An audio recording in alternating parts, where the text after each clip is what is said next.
Почитувани. Како се во здравствениот систем, откако Венко Филипче на власт, така и системот за електронско пријавување на вакцинација не функционира. Најпрво имавме сериозен недостаток на вакцини и истите премногу доцнеа. Поради таа причина, животот го изгубија за жал многу луѓе. Откако започна пак имунизацијата, се создаде хаос и изостана одредени групи да бидат ставени како приоритетни. Се уште луѓе над 60 години и луѓе со хронични заболувања чекаат да бидат повикани за вакцинирање, иако се уредно пријавени на сајтот vakcinacija.mk. Цениме дека граѓаните треба да бидат известени како функционира системот за електронско пријавување за имунизација.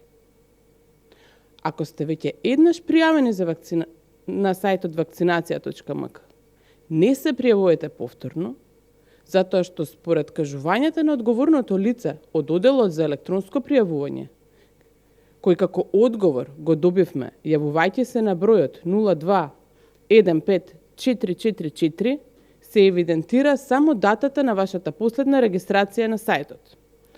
Што значи, ако сте се пријавиле во април месец, па потоа во јуни, системот ќе го евидентира вашето последно пријавување, односно она што сте го направиле во јуни месец. Граѓаните се тие кои треба да се информирани и кои треба да знаат се.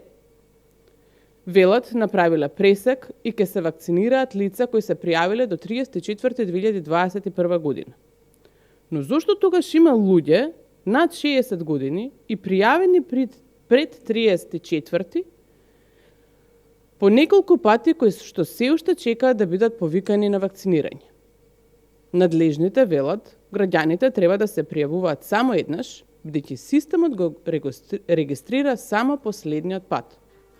А нормално е, ако луѓето не добиле термин, а се пријавиле до 30 април, да се пријават повторно со очекување дека можеби ќе бидат повикани поскоро. Никој од надлежните досега ги нема известено за ова граѓаните. Ова е крајно несериозен пристап на Министерството и на Министерот за здравство Венко Филипче. Ова е срамно. Ова е уште еден доказ дека нема никаков ред и дека никој не мисли за граѓаните. Посебно не мислат одговорните Заев и Филипче. Благодарам.